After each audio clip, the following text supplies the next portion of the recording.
गेले 15-3 वार झाले तसा पाऊस काय येत नव्हता. पावसाचं सुंदर असं वातावरण तयार होत होतं, पण पाऊस काय येत नव्हता. पिकं पूर्ण असे झुकून गेले होते. असे उडून जातील असे पिकं झाले होते. पण 2 दिवसापासून आहे ना बारीक-बारीक पाऊस येत होता. पिकं छान झाले आणि मस्त आनंदाने डोलायला लागले. असंच झालं असं म्हणावं. पाऊस काय लय मोठा नव्हता, बारीक-बारीकच पाऊस होता. पण 2 दिवस छान असा पाऊस झाला आणि निसर्ग जणू आनंदित झाला. तर चला आता आहे ना मस्त अशी कोबीची भाजी बनवायची मला. तर त्यासाठी ना बारीक कोबी कापून घेतलाय मी.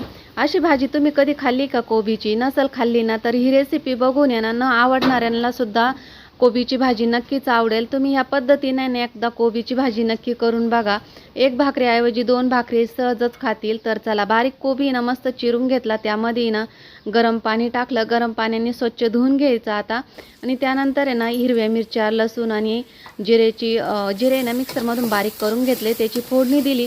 त्यानंतर किंचितचा हिंग, पाव चमचा हळद असं टाकून आहे ना चांगलं मस्त असं तळून घेतलं तेल सुटेपर्यंत. म्हणजे त्या मिरच्यांचा आहे ना तिखटपणा कमी होतो आणि भाजी आपली टेस्टी लागते. त्यानंतर आहे ना मी मुगाची डाळ आहे ना भिजत ठेवली होती 1 तासापूर्वी आणि ती मुगाची डाळ पण आहे ना आता स्वच्छ अशी धुवून टाकते.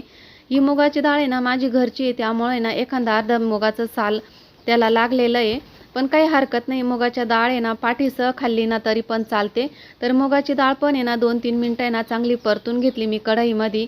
थोडंसं मीठ टाकलं. मीठ टाकून आहे ना परत मिरची आणि मुगाची डाळ चांगली परतून घेतली. याने काय होतं मिरचीला बी आणि डाळीला चव छान येते आणि आपल्या भाजीला पण आहे ना चव एकदम भारी लागते आणि न आवडणारे सुद्धा आहे ना आवडीनं ही भाजी खाऊ शकतात. त्यामुळे आहे ना आपण मीठ आहे ना अगोदरच टाकायचं आहे.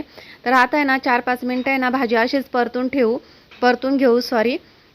तर या भाजीचा आहे ना कलर बदलतो. पूर्ण भाजी शिजल्यानंतर आहे ना कलर आहे ना मस्त असा पिवळा होतो. आपण यामध्ये हळद टाकेले आणि हिरवी मिरची टाकेले ना, त्यामुळे हिरव्या मिरच्याने ना हळदीने एकदम पिवळासर कलर येतो.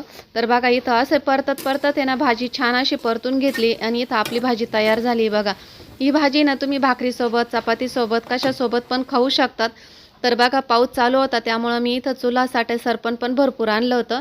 तर तुम्हाला कशी वाटली ही रेसिपी कमेंटमध्ये नक्कीच सांगा. आवडल्यास लाईक, शेअर आणि सबस्क्राईब